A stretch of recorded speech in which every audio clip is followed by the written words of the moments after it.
വിശ്വാസങ്ങളും ആചാരങ്ങളും അത്രമേൽ ഇഴചേർന്ന് കിടക്കുന്ന ഒരു മണ്ണാണ് തിരുവനന്തപുരം. ആ മണ്ണിലേക്ക് വീണ്ടും ഒരു സ്കൂൾ കലോത്സവം വരുമ്പോൾ ശ്രീപത്മനാഭനെക്കുറിച്ച് പറയാതിരിക്കാൻ വയ്യല്ലോ. ഇക്കുറി സ്കൂൾ കലോത്സവത്തിലെ പല ഇനങ്ങളുടെയും പ്രമേയം തന്നെ അനന്തപുരിയിൽ ശ്രീപത്മനാഭനാണ്.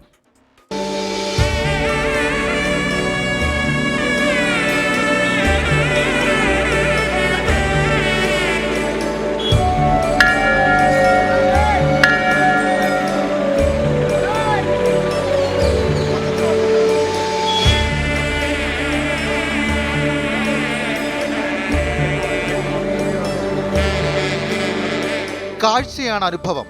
അനന്തപുരി കണ്ടവരുടെ കണ്ണിൽ ചരിത്രം കാഴ്ചയൊരുക്കും. സാക്ഷാൽ അനന്തശയനം തന്നെ ഒരു കാഴ്ചയല്ലേ? പുരാണപ്രസിദ്ധമായ നടിപ്പിന് പുകൾപെറ്റ ഭഗവാന്റെ പേരിലുള്ള നഗരം.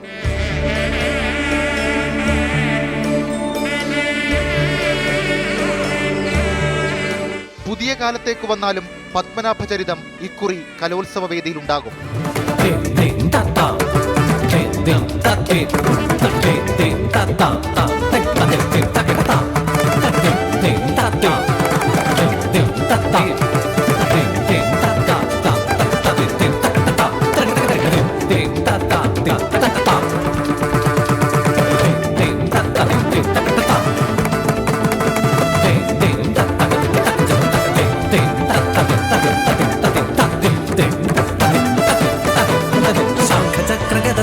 ശ്രീഹരി വിഷ്ണുദേവരൂപം കമലസേവിതം നാരായണ ഹരി കമലപാദ ശരണം സകല ലോക ജനപൂജിത ശ്രീഹരി നാരായണ രൂപം ജന്മദോഷ ഫലദായക ശ്രീഹരി വിഷ്ണുപാദ ശരണം. തിരുവനന്തപുരം കോട്ടൺ ഹിൽ സ്കൂളിലെ കുട്ടികളാണ് പത്മനാഭചരിതം വേദിയിലെത്തിക്കുന്നത്.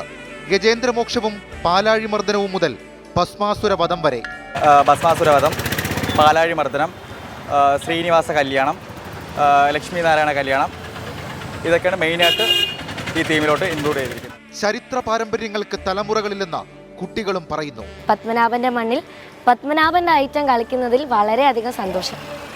പത്മനാഭൻ എന്ന് പറയുമ്പോൾ തിരുവനന്തപുരത്തുകാരുടെ വെച്ച് നോക്കുമ്പോൾ ഒരു വികാരമാണ് പത്മനാഭൻ എന്ന് പറയുന്നത്.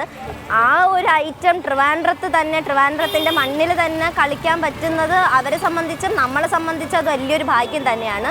ഈ ദേശത്തെ അടയാളപ്പെടുത്തിയ നിധി നിലവറയ്ക്കുള്ളിലുണ്ട്.